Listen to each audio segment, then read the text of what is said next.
Bonjour à toutes et à tous et bienvenue pour cette vidéo consacrée à la notion de calcul du cas de rattrapage. Alors ce type de question est extrêmement important. Pourquoi? D'une, c'est une question qui tombe quasiment tout le temps en tâche-mâche, et de deux, il est assez mal maîtrisé par les candidats.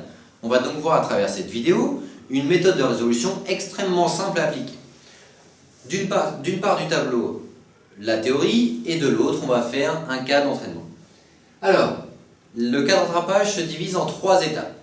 Premièrement, il faut calculer la distance à rattraper. Imaginez que vous poursuivez votre bus à l'arrêt de bus. Vous allez, pour savoir si jamais vous allez rattraper votre bus ou pas, vous allez calculer inconsciemment la distance qui vous sépare du bus. Deuxième étape, l'écart de vitesse. Est-ce que le bus qui est en train de partir de l'arrêt de bus roule déjà plus vite que ce que je ne peux courir? Donc on va calculer l'écart de vitesse entre le poursuivi et le poursuivant. Et enfin, dernière étape, selon la formule temps est égal à distance à rattraper sur écart de vitesse, on va faire le rapport 1 sur 2. Alors, mettons en pratique cette formule et ces trois étapes. Vous avez en bas de la vidéo l'énoncé qui s'affiche. Pierre et Jacques participent à une course cycliste. Pierre part 10 minutes avant Jacques et roule à 30 km/h.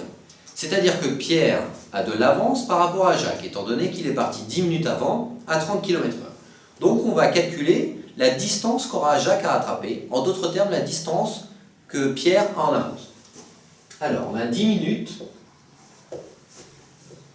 à 30 km/h.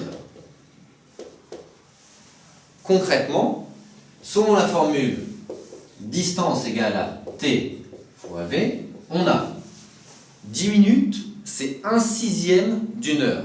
Pourquoi? Parce que c'est 60 divisé par 6. Donc 1/6 d'une heure. On a donc 1/6 d'une heure. Fois 30 km/h, l'unité est bonne, les heures, km/h.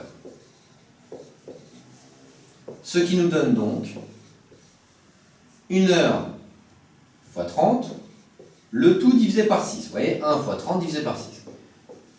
C'est-à-dire 5 km. Concrètement, Pierre a 5 km d'avance par rapport à Jacques.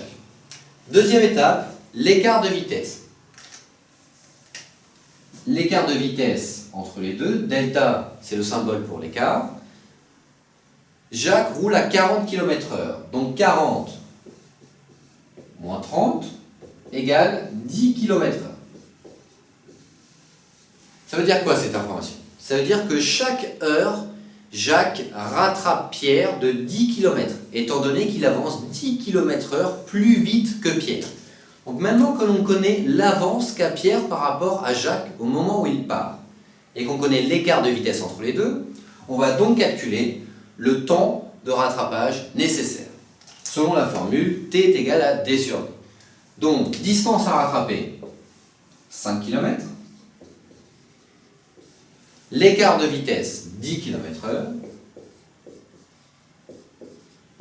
5 divisé par 10, 1,5. Le temps que mettra Jacques pour rattraper Pierre est donc de 1 demi-heure, réponse C. Donc, n'hésitez pas à prendre par cœur ces trois étapes-là, elles sont extrêmement simples à appliquer. La distance à rattraper par le poursuivant par rapport au poursuivi. Une fois que vous avez cette distance à rattraper, vous calculez l'écart de vitesse pour savoir s'il va le rattraper très rapidement ou lentement. Et enfin, vous calculez le temps selon la formule TD. N'hésitez pas du coup à regarder nos autres vidéos pour le sous-test calcul. Je vous souhaite bon courage pour la fin de vos révisions et à très bientôt.